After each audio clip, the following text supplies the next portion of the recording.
sou Simone Braga e a gente começa agora uma nova edição do Câmara Rio Entrevista. No programa de hoje, nós vamos falar sobre as doenças respiratórias que tanto perturbam a gente no inverno. Gripe, resfriado, bronquite, pneumonia. E com a Covid-19, que tem sintomas parecidos, é preciso redobrar a atenção. E para falar sobre este assunto e para nos ajudar a entender que cuidados devemos ter para diminuir os efeitos dessas doenças, eu recebo hoje o Dr. Alexandre Pinto Cardoso, médico pneumologista da Sociedade de Pneumologia do Rio de Janeiro e também professor de pneumologia da UFRJ. Seja bem-vindo, doutor Alexandre. Muito obrigada pela sua participação e disponibilidade hoje aqui para o nosso bate-papo. Como vai, Simone? Muito obrigado aí pelo convite. É um dever nosso, como pneumologista, como professor, estar junto aí com a nossa Câmara de Vereadores do Rio de Janeiro, no esclarecimento da população sobre o que vocês julgarem mais interessante. Doutor, para começar aqui o nosso bate-papo, eu queria saber do senhor por que as doenças respiratórias elas são mais incidentes aí durante o inverno. Pois é, até isso existe um nome que na medicina dá a esses acontecimentos que chama-se nosologia do inverno, né? Algumas condições se explicitam muito mais nesta ocasião. Você citou na introdução do tema algumas delas. E todas elas, ou a sua maioria, significam infecções ou afecções respiratórias. Então, dentre as infecções respiratórias estão os vírus respiratórios. O vírus da gripe, o vírus sincial respiratório, que é um outro tipo de vírus, o rinovírus, que é um vírus do resfriado comum, algumas pneumonias, que ocorrem nesta condição, porque neste momento circula um pouco mais desses vírus na comunidade. Na comunidade, a gente se refere à comunidade externa aos hospitais, por algumas razões, não é? Esses vírus, eles principiam a sua apresentação no inverno no estado, no norte do globo, e à medida que vai mudando a temperatura e essa sazonalidade lá, ele vem para o hemisfério sul. Por que eu estou dizendo isso? Porque as vacinações, que nós vamos falar a seguir a propósito da gripe, devem ser renovadas a cada ano, colhendo no hemisfério norte aqueles vírus que estão por lá circulando, para que nós possamos fazer as vacinas e aplicar no nosso povo aqui por ocasião do outono, para prevenir este acontecimento que se dá no inverno. Portanto, com um certo tempo entre a vacinação e a obtenção dos benefícios. Mas eu falei infecções e falei afecções. Quais são as afecções? Por exemplo, as alergias. As alergias são muito comuns. Quase 30% da população mundial tem alergia. Cerca de 15% ou 11% tem asma brônquica, né? Cerca de 18% a 25% tem rinite alérgica. E essas duas condições, em função de alterações climáticas, podem piorar ou ter crise por ocasião do inverno.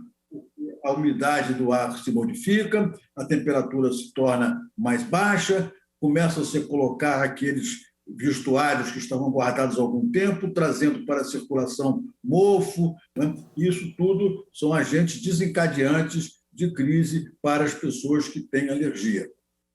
Outras condições também, além dessa, como os portadores de doenças crônicas, a bronquite crônica pelo cigarro, o enfisema, a insuficiência cardíaca, que são condições que facilitam, por um outro mecanismo, a fixação de micro-organismos na via respiratória e a pessoa, então, pode ter mais frequentemente, ou essas pessoas podem ter mais frequentemente, exacerbações, piora das suas condições clínicas. De modo que, uma primeira abordagem seriam essas as razões pelas quais, no inverno, nós possamos ter uma maior incidência desses acontecimentos. Doutor, e agora temos também aí a questão da Covid-19, estamos aí, continuamos na pandemia. De que forma também o inverno ele tem essa relação com a Covid-19 e pode alterar de alguma forma? Pois é, o Covid-19, SARS-CoV-2, né, é um vírus. É um vírus que tem tropismo pelo aparelho respiratório como seus co-irmãos, né? e um deles dá o resfriado comum, né? Então, ele também aumenta, ou pode aumentar a sua incidência no inverno. Nesse momento que nós estamos em plena pandemia, né, naturalmente seria esperado que isso também pudesse acontecer, razão pela qual nós estamos buscando, aí, de uma maneira importante, acelerar as vacinas. E pelas mesmas razões, né, porque as pessoas ficam mais, teoricamente, mais próximas umas das outras, em ambientes fechados, isso facilita o contágio, poderia facilitar o contágio. Nesse momento, nós estamos todos procurando ter, ou quase todos, né, um certo isolamento social, máscara, e isso é um fator muito importante na prevenção, não só do coronavírus, como das outras viroses. Trago para você, Simone, uma informação muito importante. Você sabia que, no decorrer de 2020 a 2021, os casos de infecções pelo vírus da gripe diminuiu. Por que diminuiu? Porque as pessoas passaram a usar máscara, passaram a ter um certo isolamento social. Como esses vírus passam de uma pessoa para outra, né, no seu mecanismo de transmissão, né, diminuiu a incidência desses acontecimentos, inclusive como causadores de exacerbações ou de piora da alergia, mostrando de uma maneira cabal, a meu ver, como é importante o isolamento social, como é importante o uso da máscara. Nesse momento, no nosso país, nós temos uma dificuldade naturalmente adicional do ponto de vista operacional, que manter a vacinação contra o coronavírus, né, primeira e segunda dose, que é uma coisa muito importante, e também a vacinação simultânea, ou por outra, né, no mesma ocasião, não exatamente no mesmo dia, da vacinação para a prevenção da gripe.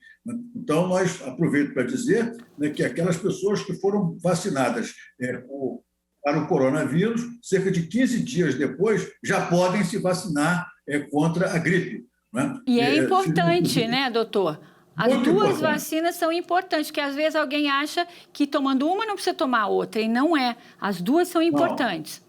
Não, tem que tomar as duas. É importante que tome as duas. Então, o desafio é operacional. Você oferecer uma cobertura vacinal, tanto para a gripe quanto para o coronavírus. Eu vou além ainda, doutor Alexandre. Vou colocar aqui mais uma vacina, a pneumocócica, que eu acho de extrema importância e acho que a gente não debate, não fala muito sobre ela também. Então, eu gostaria de saber a importância da vacina pneumocócica e como ela pode atuar também nesse momento. Pois é, não só nesse momento. Foi muito boa a sua pergunta e colocação, Simone, porque a vacina antipneumocócica, definida no nosso país, né, para o uso em saúde pública, né, ela deve se dirigir às pessoas com mais de 60 anos ou aquelas pessoas que têm comorbidades, que têm bronquite crônica, que têm diabetes, que têm hipertensão arterial, que têm insuficiência cardíaca, e podem serem oferecidas nos postos de saúde, nos centros de saúde. O que está disponível na rede pública é a chamada pneumo 23. O que significa esse pneumo 23? São os 23 sorotipos diferentes, né, do pneumococo. Para que você possa fazer uso, tem que ter um espectro de ação que atinja todos esses sorotipos. E por isso é que nós devemos estar preparados, que pode ser que o ano que vem ou daqui a 2 anos, teremos uma vacina contra o coronavírus trivalente, de acordo com o número de variantes. Mas há também, tem uma outra coisa também interessante que está em debate hoje no nosso país, né, e no mundo todo, né, é que nós temos uma outra vacina que chama-se Prevenar 13, né, para também o pneumococo. Qual é a diferença de uma e de outra? É a metodologia de vacinação. Né? E a Prevenar 13, ela protege contra os 13 daqueles 23 sorotipos, das quais nós temos que nos vacinar. E o que nós recomendamos hoje à população é que se você deve começar, né, do meu ponto de vista, com a Prevenar 13, e cerca de 6 meses depois você toma, então, a pneumo 23.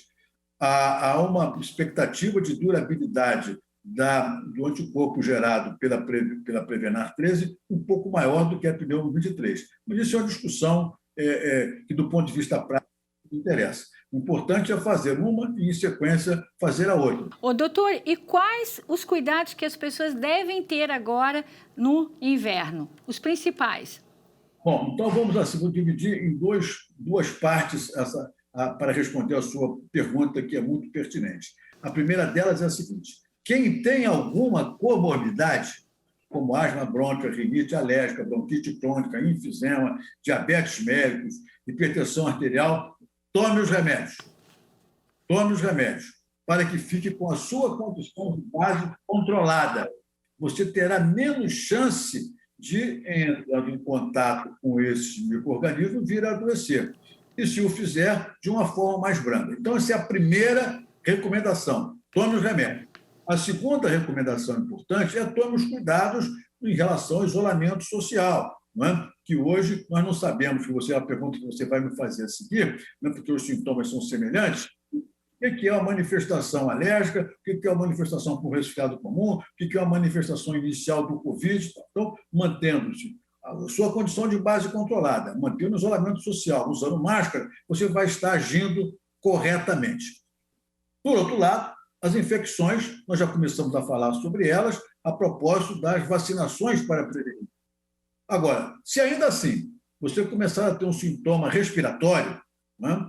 Ou seja, uma dorzinha de garganta, o nariz entupir um pouco, a tosse seja seca ou com catarro, saindo do seu habitual, do seu usual, você certamente está com uma afecção no aparelho respiratório. Será ele uma rinite? Será ele causada por alergia? Será ele uma infecção pelo vírus da gripe? Será ele o coronavírus? É muito difícil, nesses primeiros momentos, você saber claramente o que é. Então, isso deve ser reportado ao médico de saúde para você saber a história daquela pessoa, se ela tem isso, se tem aquilo, e monitorar. Né? Fazer sintomas, fazer medicamentos sintomáticos a princípio, e dizer, olha, se não melhorar, você me retorne. Se não melhorar, você me dá essa informação. Né? Numa manifestação primeira, inicial. Né? E aí, você vai, de acordo com o caso, você vai acompanhando. Como é que eu vou saber se é o do vírus da gripe ou se é do coronavírus? Rigorosamente, em 100% dos casos, nós não sabemos. Né? Então, você monitora, você vê a temperatura, você faz medicamentos sintomáticos, tanto que serve para um como para outro, antitérmicos, né? Analgésicos, repouso, muito líquido, né? E vai acompanhando. Né? Se os sintomas se tornarem mais alentados e você, por telefone ou com a consulta, não tem a condição de resolver, você fala assim, olha, temos que ir a um atendimento presencial, usualmente na emergência, e lá, a critério de quem vai atender, poderá fazer, então, aí um PCR para poder ver se é uma coisa ou se é outra, né? Para que a gente possa ter certeza do que estamos lidando. Um outro aspecto é assim, muitas vezes tem uma pessoa na família que adoeceu com o coronavírus. Né? Então, você sabe que o seu marido, o seu filho, teve o coronavírus, e você, a seguir, começa a ter os sintomas. É muito provável que você possa ter se contaminado também. Então, essa história epidemiológica, né, próxima ajuda na realização do diagnóstico diferencial. Né? E tem um outro comentário que eu queria fazer, é o seguinte: uma vez com o diagnóstico confirmado de coronavírus, né, que é a coisa que mais nos preocupa, essa pessoa deve entrar absolutamente em quarentena. Ela, sim, em quarentena, se afastando das outras pessoas, né, e as outras pessoas, naturalmente, dela, porque há um certo período de tempo em que ela pode estar contaminando outras pessoas. E o contato interpessoal é o principal fator de contágio. Doutor, vamos só fazer um intervalo e já voltamos. Não saia daí, o nosso intervalo é rapidinho. Daqui a pouco eu continuo a conversa com o pneumologista, doutor Alexandre Pinto Cardoso, sobre doenças de inverno. Não sai daí, o Câmara Rio Entrevista volta já.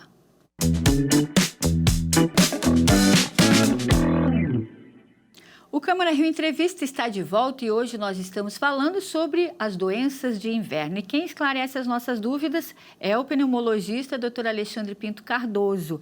Doutor, estávamos falando no bloco anterior sobre essas questões dos cuidados, né? Então, são sempre importantes e lembrar sempre, né, daquela questão, gel, lavar as mãos e estar sempre atento aos sintomas, não é mesmo?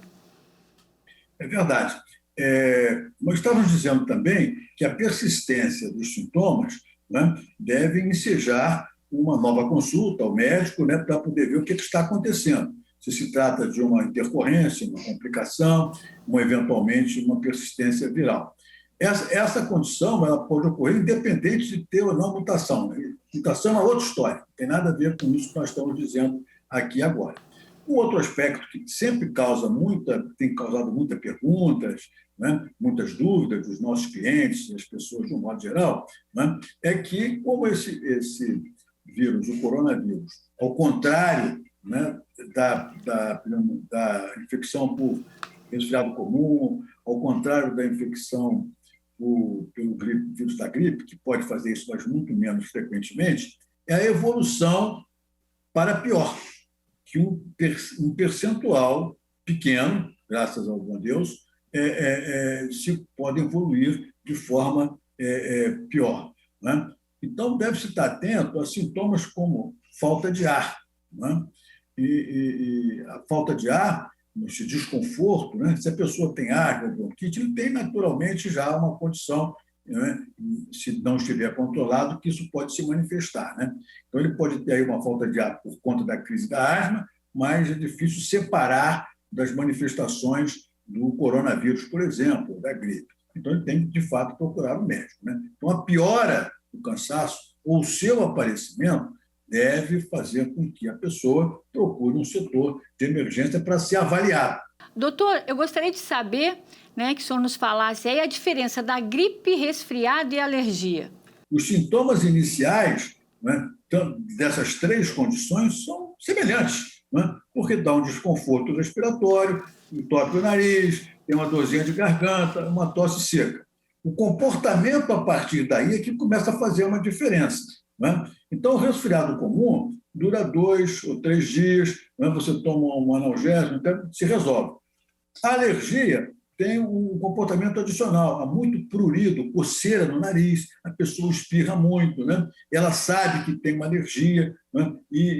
Portanto, é importante conversar com o seu médico, ela percebe, né, que ela se expôs a um mofo, qual foi o fator desencadeante, usualmente não dá febre. Né? Então, são sintomas que inicialmente você pode separar uma coisa da outra. O que nos complica, Simone e ouvintes e telespectadores, é que a pessoa que tem alergia ele pode estar infectado. Né? Então, os sintomas se somam, né? E às vezes aumentam a sua expressão exatamente porque ele está com duas condições.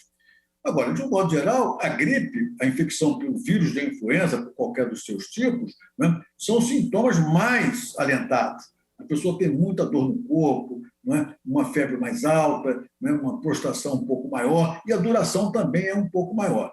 E também, a exemplo do que ocorre com o resfriado comum, se a pessoa tiver uma alergia, tiver uma bronquite crônica, tiver uma infusão, pode piorar a sua condição de base, e as coisas vão se somando. Então, há um certo limite para você dar uma informação de natureza geral. Né?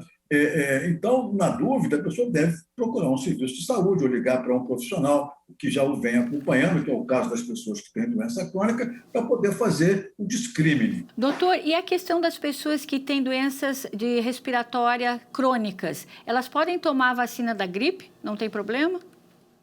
Nenhum problema. Né? Nenhum problema. Ao contrário, eles devem tomar.